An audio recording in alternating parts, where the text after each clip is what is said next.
Olá, tudo bem? Hoje temos uma live com a professora Leila Prisma, professora do Instituto Federal do Paraná.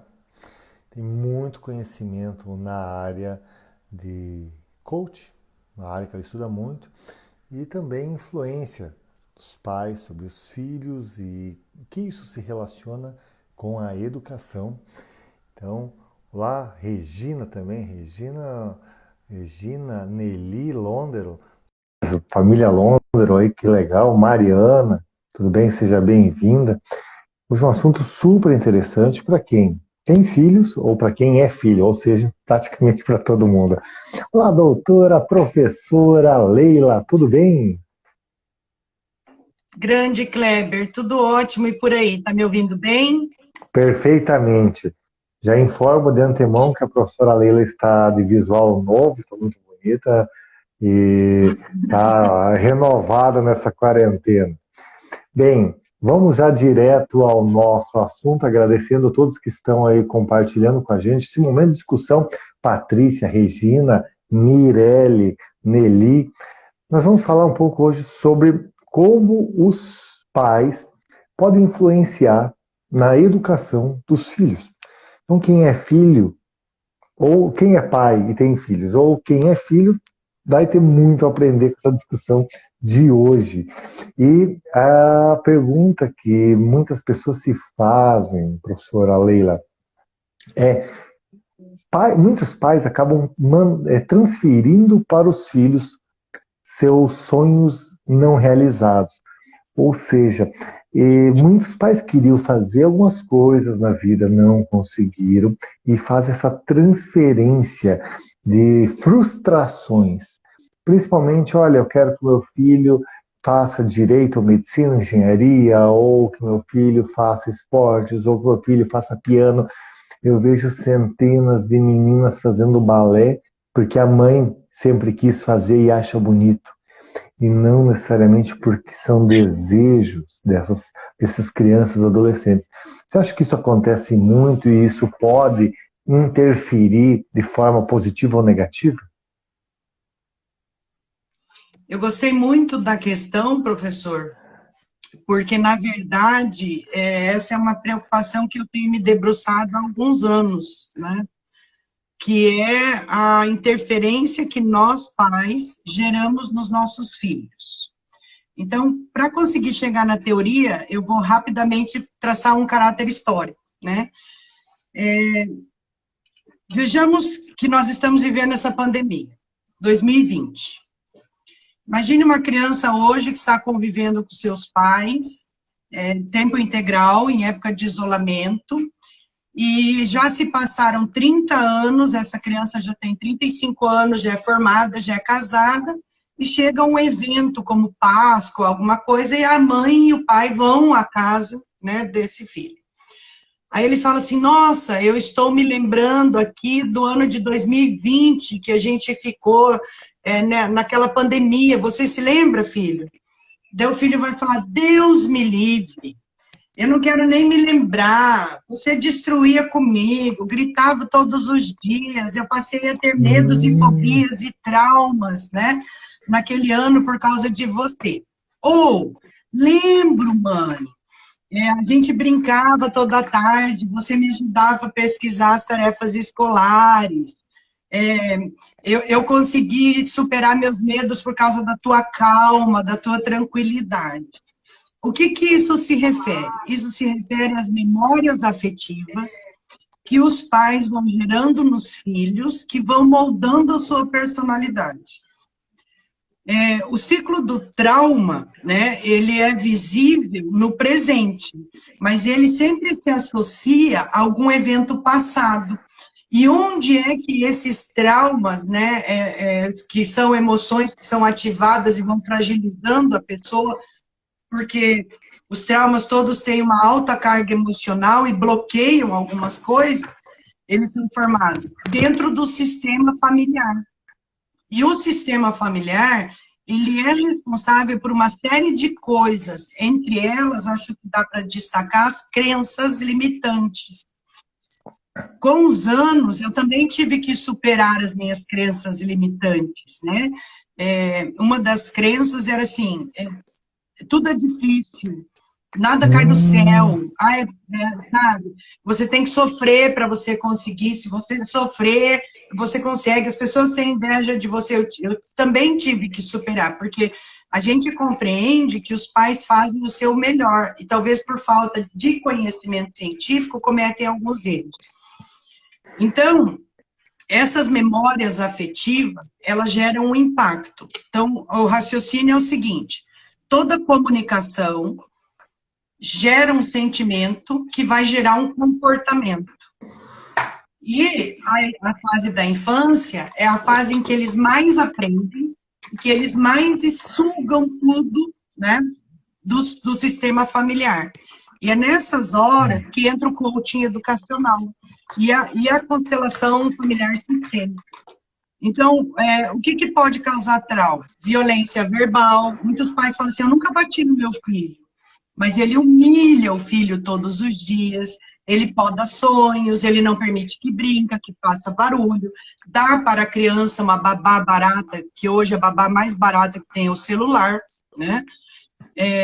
Na neurociência tem uma que fala assim que quando um pai entrega o celular sem vistoria para o filho, é a mesma coisa que colocasse numa ilha deserta, em que ele estará vulnerável a todos os tipos de animais que possam atacá-lo, e ele entrega e terceiriza a educação para esses youtubers, para os celulares, e não trabalha os valores, que são coisas importantes de uma família, né? Quais são os valores da família, qual é a nossa visão de mundo e a nossa missão. Então, o término de um relacionamento, a separação conjugal dos pais é algo que é marcante para a criança, e aí entra em cena nas memórias afetivas quando o pai fala mal da mãe, ou a mãe fala mal do pai, e o cérebro da criança não está pronto para processar. Eu tive um caso de uma menina que ela não conseguia ter relacionamento, ela estava noiva por 2 vezes, e antes de casar, um mês antes, uma semana antes, ela rompia o relacionamento. Mas ela amava, mas ela não conseguia ter um relacionamento. Na utilização de uma ferramenta, apareceram 2 coisas. A mãe falando que o homem não presta. Né? Homem não presta, homem não presta. E isso ficou na crença dela. E o pai falando assim, você é a menininha do papai. Você é só do papai. Então, houve ali um reforçamento, né, dessa crença para ela, pelas 2 figuras mais importantes. A mãe dizendo que homem não presta, e o pai dizendo para ela, você é só do papai. Então, ela não conseguia ser feliz no amor. Essas interferências da família, elas dizem muito. Eu fui a uma formatura de medicina em 2018, em Manaus, era a formatura do meu sobrinho. E estavam todos muito emotivos, porque uma semana antes, um dos acadêmicos de medicina, depois de ter terminado, de ter se formado, ele deixou uma carta para os pais, que eram médicos, né? E ele se suicidou. E na carta ele dizia, tá aí, ó, terminei a medicina, fiz o que vocês queriam. Agora fiquem com o meu diploma, né? Porque, na verdade, ele queria fazer artes cênicas e a família não respeitou, né? Então, entra a violência verbal, a violência física, a violência sexual, o término de um relacionamento, a projeção de quem eu não fui na vida do outro. Quando meu filho terminou o 3º ano do ensino médio, eu sentei com ele, né? Estava no término, estava em processo. Falei, meu filho toca guitarra muito bem. Eu falei, muito bem, filho. Agora você terminou o 3º ano do ensino médio, você pode parar de estudar. Você pode tocar guitarra no bar da esquina, se você quiser. Aí ele falou, como você está me dizendo isso, mas você estudou tanto, né? Você já fez tanto. Eu fiz 17 pós-graduações, o mestrado e o doutorado, né? Estou fazendo uma pós nova agora, eu gosto de estudar. Aí eu disse para ele, pois é, meu filho, eu estudo, eu gosto, eu sinto prazer. Porque quando eu gosto do que eu faço, eu não trabalhei nenhum dia da minha vida. Eu vivi o meu propósito de vida. Você vai ter que escolher o curso que você quiser, mas que você tenha tanto prazer ao executar o seu trabalho, que ele não seja um trabalho na sua vida, mas algo que realize o seu propósito. E deixei livre. Mas, em compensação, na época, eu era coordenadora da escola que meu filho estudava. E o que eu atendia de alunos do terceiro ano chorando, frustrados, com crise de pânico, ansiedade, porque os pais projetavam essas circunstâncias nele. E é importante que os pais saibam que, de acordo com a teoria de Bert Hellinger, a gente precisa caminhar nas ordens do amor, né? E quais são as ordens do amor? A primeira ordem é a ordem do pertencimento. Ele tem que se sentir pertencente a uma família. Todos os membros de um sistema familiar têm o direito genuíno de continuar pertencendo a esse sistema. Então, os pais precisam incluir no discurso deles, né? Eu te vejo, eu te reconheço, eu te aceito, eu te acolho, eu te motivo, né? Para que esse sistema de pertencimento, ele é independente do caráter da pessoa e das atitudes. Porque há pais que falam assim, eu te amo só quando você faz o que eu quero, né? Olha, você tem que ser igual a mim, né? Desculpa, Kleber, eu não ouvi. Não, fantástico, que percepção é essa? Muito interessante ter essa percepção desse olhar que você está falando.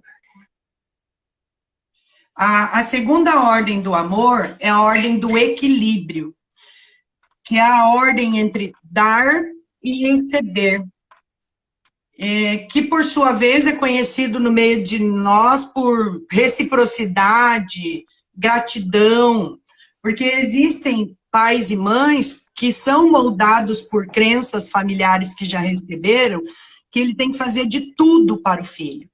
Então, é como se ele entregasse 10 moedas para o filho e recebesse uma. Ou, ao contrário, né? Um exemplo de que o filho entrega 10 moedas para o pai, que é o amor. Perfeito. Esse livro é fantástico. Muito bom. Eu ainda não o li, viu? Só li a síntese, ele está na minha fila aqui.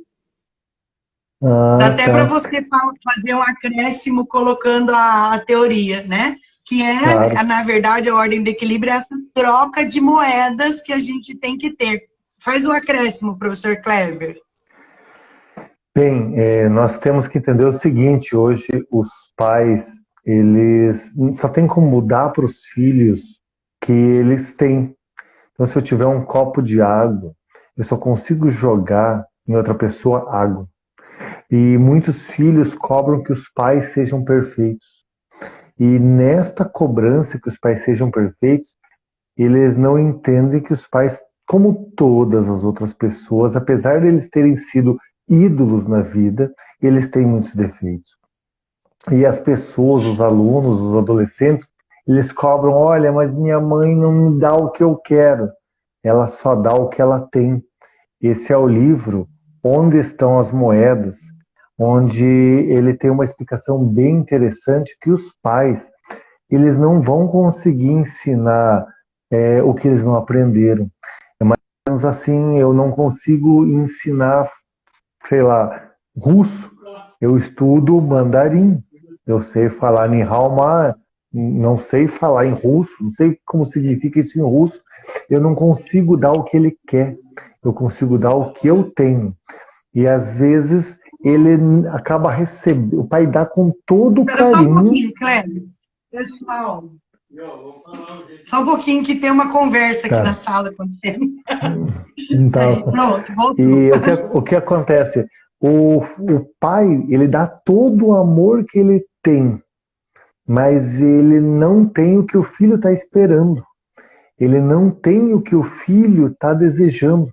E quando acontece isso, o pai acaba passando como não amado e o filho se sente rejeitado.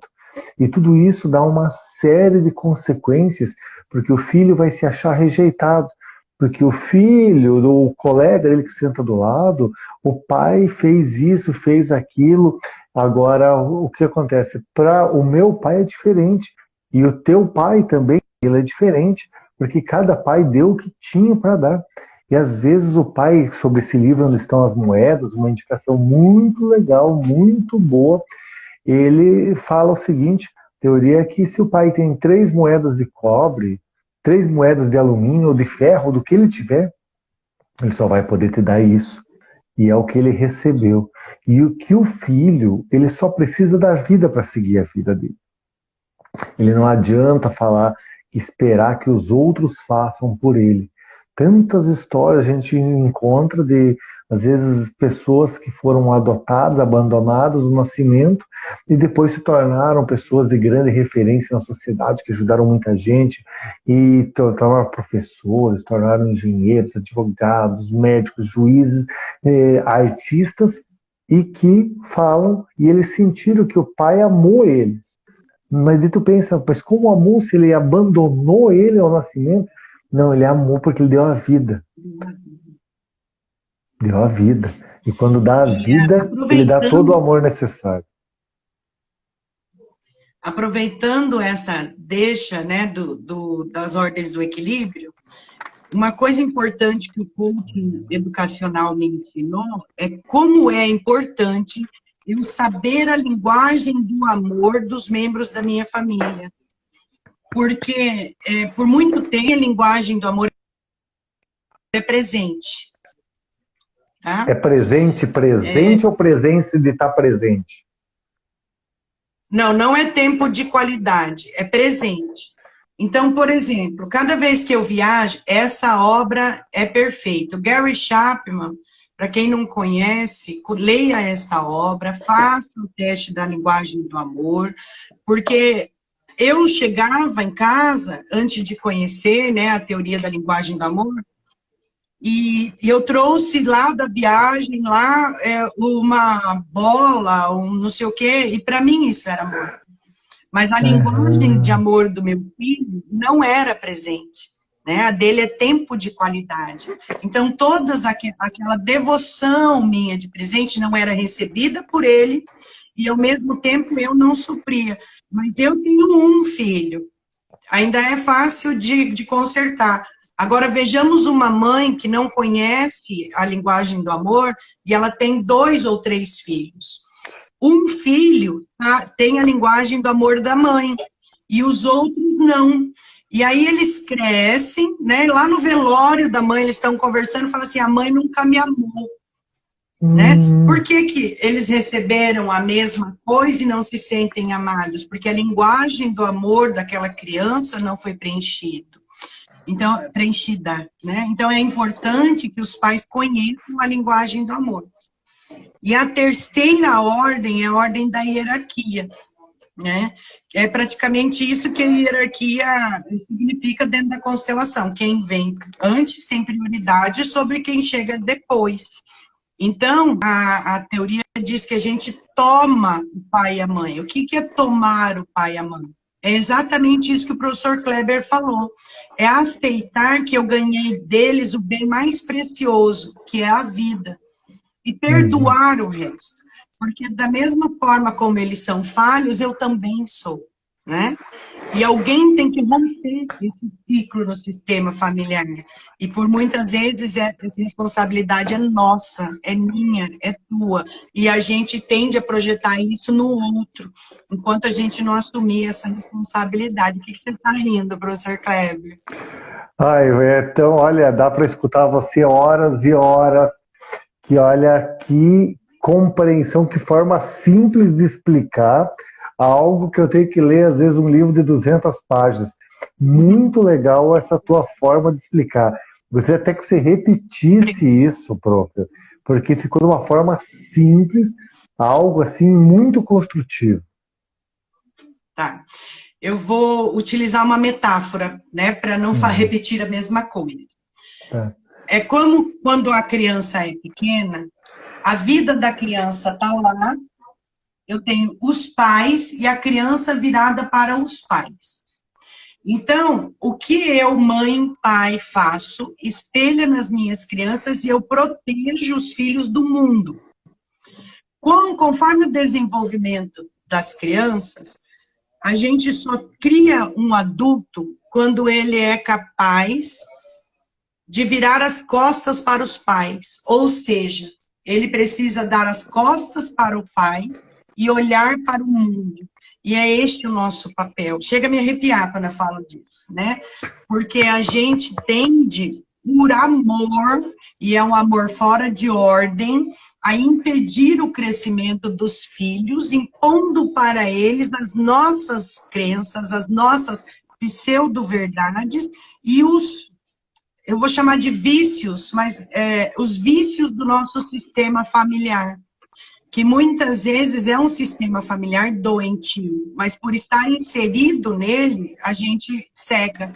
E é nesse momento de pandemia eu tenho ficado muito preocupada com as crianças e com os adolescentes em especial, que estão inseridos em sistemas familiares doentes. Vejamos o adolescente. O adolescente, ele é uma pessoa, né? Ele passa pelo processo de hegemonia, eu só me torno humano pela convivência com outros humanos. Então, o que o outro faz, eu faço também, né? Então, é a hegemonia. Aí ele entra no processo da adolescência com a heteronímia, ou seja, eu vou reconhecendo nos outros, vou formando a minha turma, vou tendo que ter o processo de acolhimento, o processo de reconhecimento dos meus amigos, para eu me tornar autônomo, para chegar no processo de autonomia, que é o processo da vida adulta, que somos todos nós, espero, né? Mas ele que estava no processo da heteronímia foi colocado numa casa, sem contato com ninguém, e pode ser infantilizado.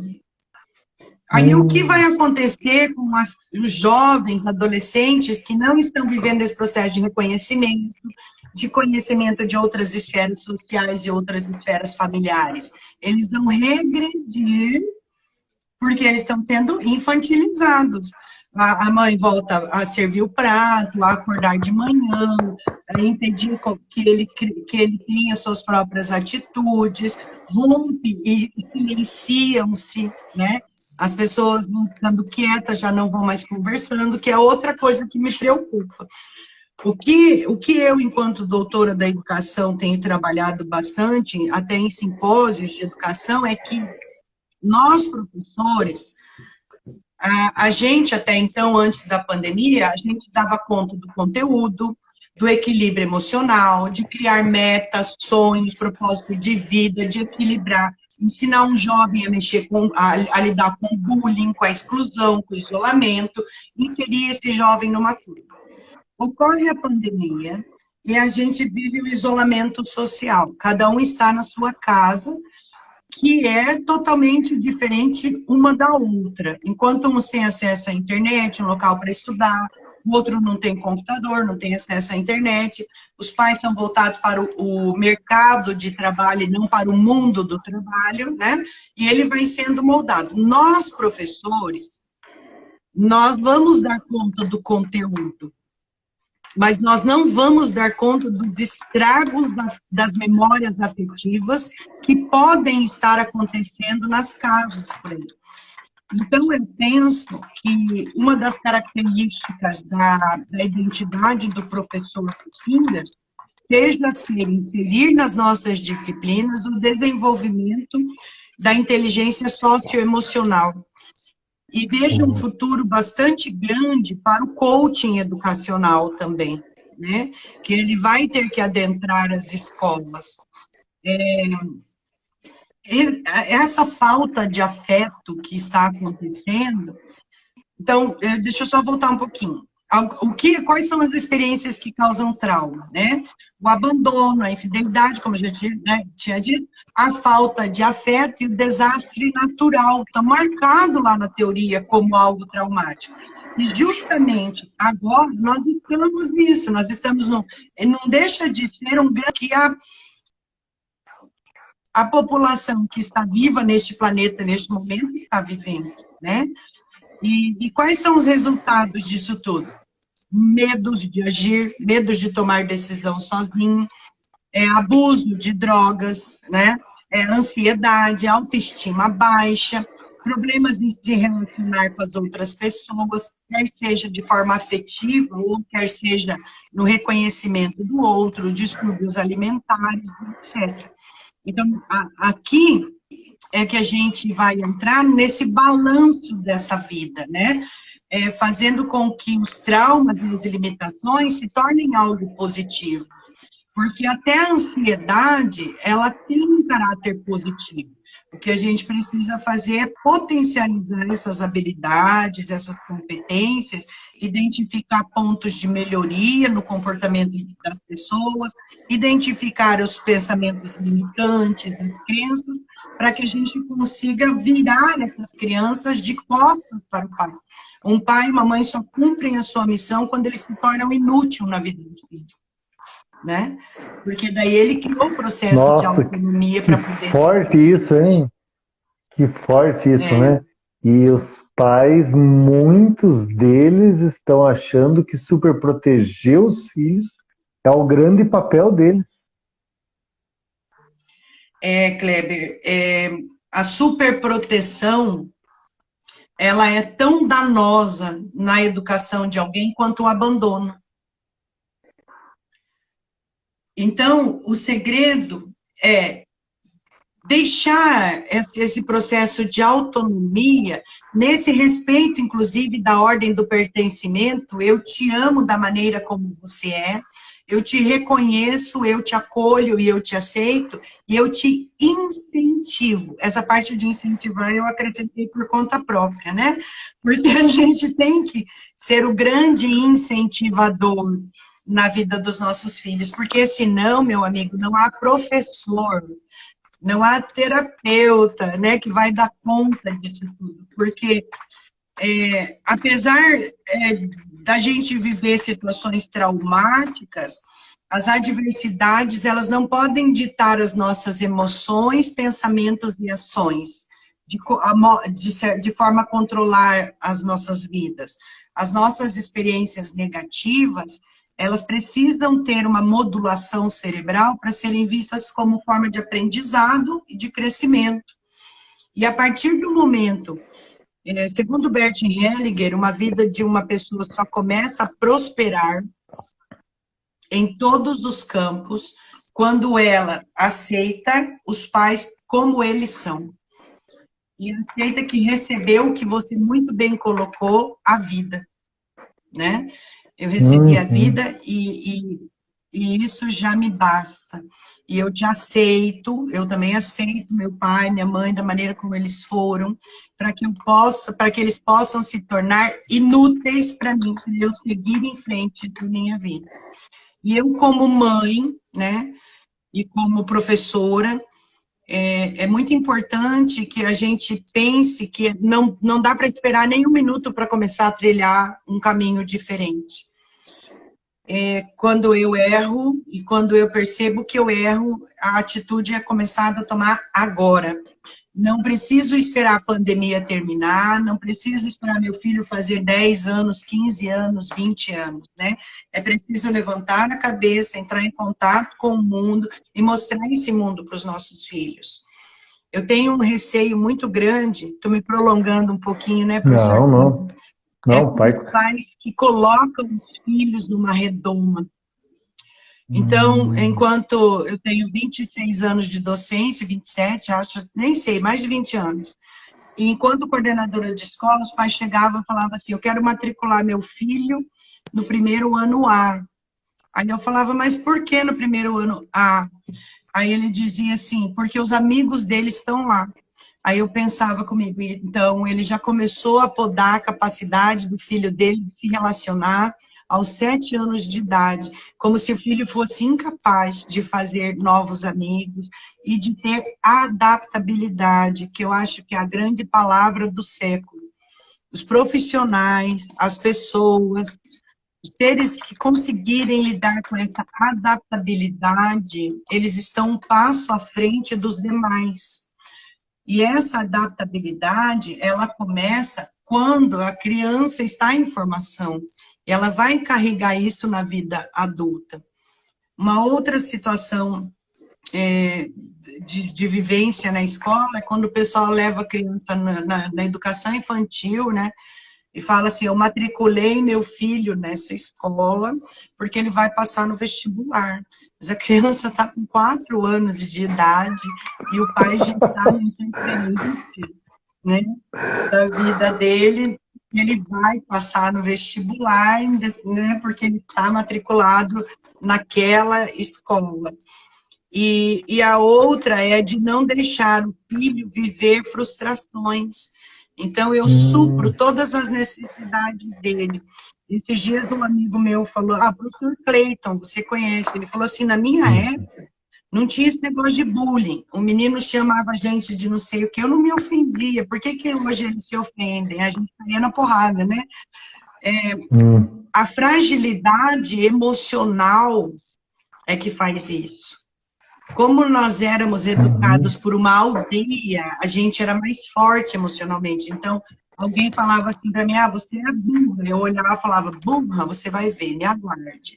Hoje, se uma colega vira você e fala, você é burra, como ela está frágil emocionalmente, com a identidade dela em processo de formação, e a família, ao invés de ensinar a força das emoções, ensina a fraqueza das emoções, ela fala, sou burra mesmo, oh meu Deus, o que será de mim?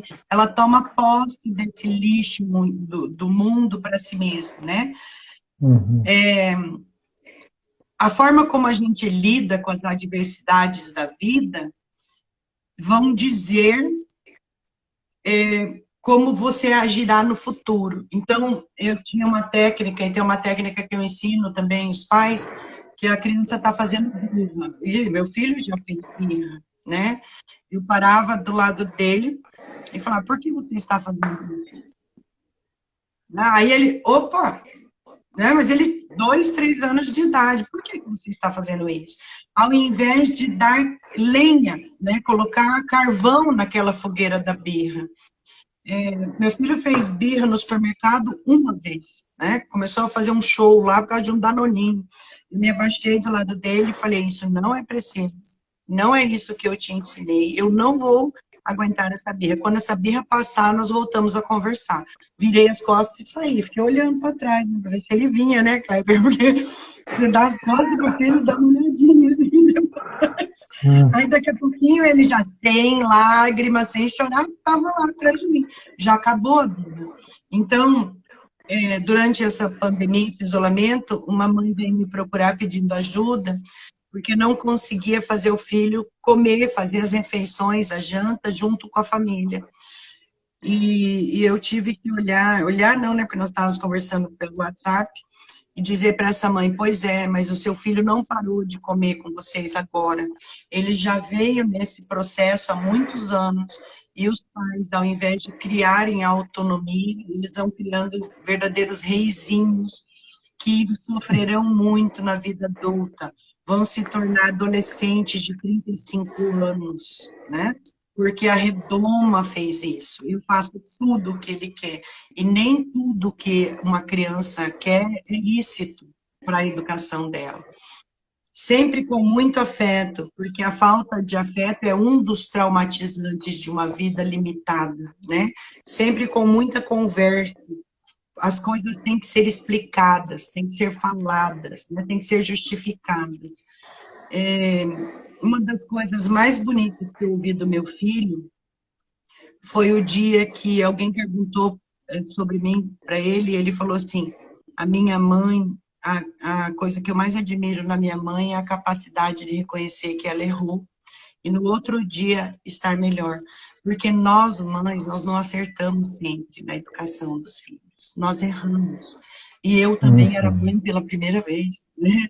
E a gente vai errando, mas a percepção deste erro, ela tem que, a gente que é mãe tem que ter esse feeling de pedir desculpas, e não há vergonha nenhuma em a gente admitir que errou e ensinar isso para o filho, para que ele não permaneça no erro o tempo todo e saiba que amanhã ele pode ser uma pessoa melhor do que ele era hoje. Essa percepção é assim. O Alaércio está dizendo que conhece adolescentes de 40 anos, né? Eu também conheço a Alaércio, e é muito, muito doído, porque essa adolescência, ela começou na infância, né? E eu temo pelos jovens que estão em isolamento social, com sistemas familiares que não estão favorecendo. Então, meu marido dá aula, né? E às vezes na aula ao vivo, tem pai acordando o filho já com a câmera ligada, né? E aí isso vira um motivo de chacota entre a turma. Tem pais mandando mensagem no WhatsApp perguntando o que é para o meu filho fazer, né? Ao invés de falar, filho, pergunta para o professor o que é para fazer, né? Então, são uma série de atitudes que vão gerando esse processo. Para essa mãe que não conseguia fazer o filho jantar, né, junto, a pergunta é, em que momento você perdeu essa mão? Em que momento a janta passou a ser um momento de acusação?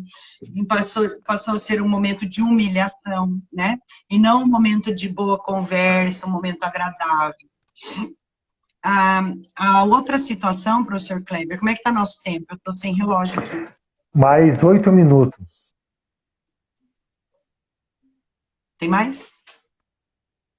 Tem? Então, tá. 8 minutos. A outra situação é a própria família gerar momentos de ansiedade. Então, a criança, por exemplo, sem rotina nenhuma, sem um momento agradável na família, fechada na sua ilha, chamada quarto, o tempo todo. Então, nós pais, e isso é uma coisa do coaching educacional, a gente precisa aprender a ler sinais para poder mudar a rotina da casa. O professor da Unesp, ele dá aula no curso de medicina, o nome dele é Torquato, o sobrenome, né? Ele ensina uma técnica para ser usada com os pais que se chama desarma, que é para amenizar o clima da casa em relação aos estresses, às ofensas, às colocações que humilham, né? Então, ele divide em partes a letra, o desarma é o recurso mnemônico, que o D é delicadeza. Então, existem pessoas que utilizam a delicadeza fora de casa e se esquecem de utilizar a delicadeza dentro de casa. Eu gosto de usar um exemplo de que a esposa liga para o marido e fala assim, vem me buscar às 6 horas, que eu não estou passando bem, ela está com dor de cabeça, menstruada, teve um dia estressante, e pede para o marido ir buscar no trabalho.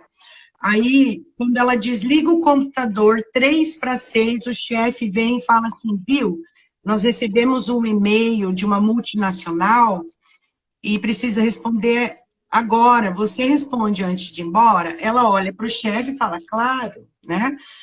Isso vai ligar o computador de novo, que demora a processar, e o marido está estacionado lá embaixo, não achou vaga, parou numa vaga imprópria, com pisca-alerta, já começa a mandar para ele, ó, 6 horas, 6:01, você não chegou, não vai sair, né? E ela até respondeu o e-mail, sai da empresa 6:20. Quando entra no carro, ele, pô, eu tive que estacionar, tô aqui há 20 minutos te esperando, tive que parar nesse lugar, você falou 6 horas, e não sei o que lá, e ela já fica desgostosa, acabou a noite do casal, e eles vão embora.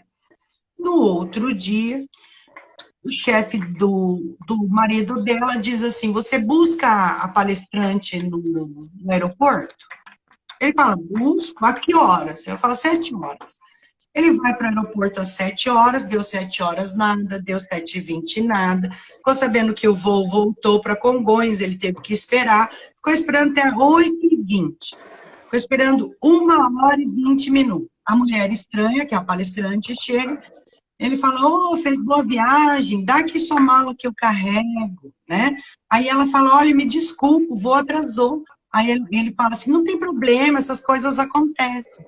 Então, as pessoas têm uma delicadeza com os demais. E se esquecem, muitas vezes, de ter essa delicadeza com o sistema familiar, né? Você deve conhecer a história do professor Roberto Carlos Ramos, que foi mostrada no filme O Contador de Histórias, né?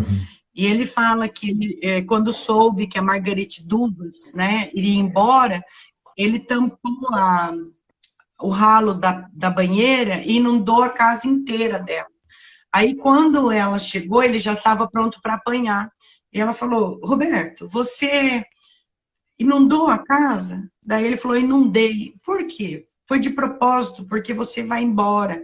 Aí ela olhou para ele e falou assim, o que eu vou precisar fazer para provar para você que eu te amo? Aí ele falou, abraçou, chorou e falou assim, mas e a casa? Ele falou, não tem problema, a casa você limpa, né? Que é isso que os pais, esse exemplo da Margarete Dumas, na verdade, é esse desarmar-se que os pais precisam ter. O filho quebrou o copo, tudo bem, nós vamos limpar. Você também. A casa está bagunçada, nós vamos arrumar a sua bagunça. Derrubou alguma coisa, você vai limpar, eu vou te auxiliar, né? Essa visão da delicadeza com o próximo que o sistema familiar precisa ter, né? Para poder não projetar. Outra coisa importante, Kleber, nessa linha de raciocínio, é que muitos pais, eles são, deixa eu ver o termo que eu uso, insatisfeitos, sabe? Eles não são realizados. Então, eles estão insatisfeitos com os seus trabalhos, frustrados com os seus corpos, talvez não são felizes no amor e projetam tudo isso nos filhos. Mas é importante que nós, mães e pais, e professores, saibamos que eu posso ter sofrido, mas o meu filho pode construir uma nova história. Se eu sou insatisfeito com o meu trabalho, eu tenho que fazer o máximo para que o meu filho seja satisfeito com o trabalho. Se eu me sinto incapaz, rejeitada, não amada, né, eu preciso lutar para que ele consiga se sentir amado, acolhido, respeitado. E esse sentimento, ele não é fruto de uma superproteção, né? Mas ele é fruto da tomada de decisão que nós vamos dando, porque senão a gente vincula o filho ao sistema e ele passa uma vida toda querendo se mostrar acolhido e reconhecido.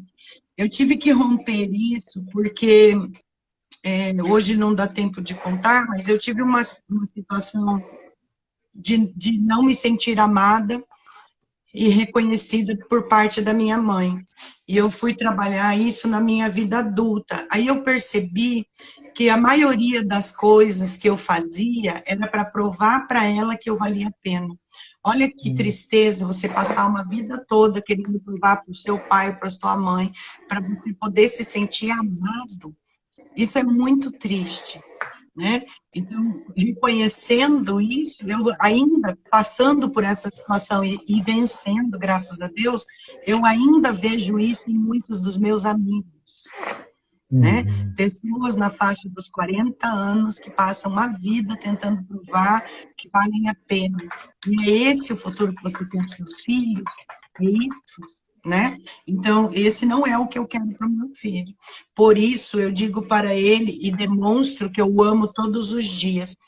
Eu estava fazendo enxoval para o meu filho ir embora, e no fim, quem acabou indo embora fui eu para Pitanga, né? Mas ele, jovem, falou assim para mim, você está arrumando minhas coisas para eu ir embora.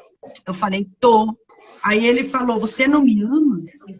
Aí eu falei, filho, eu te amo tanto, mas eu te amo tanto que eu quero que você seja homem. Então você precisa sair de debaixo das minhas asas. Precisa aprender a tomar decisões. Precisa errar, precisa acertar, precisa lidar com seus dilemas. E um dos momentos da gente fazer isso também é morando sozinho e tendo que fazer essas decisões. Por mais que eu te ame, eu não posso te proteger o tempo todo. Você precisa aprender a se proteger sozinho. E hoje, ele morando sozinho, já casado, né? Eu olho com muito orgulho o marido que ele é, né? O pai que ele vai ser. Porque, né, quando eu soube que ele ia ser pai, essa foi a nossa conversa.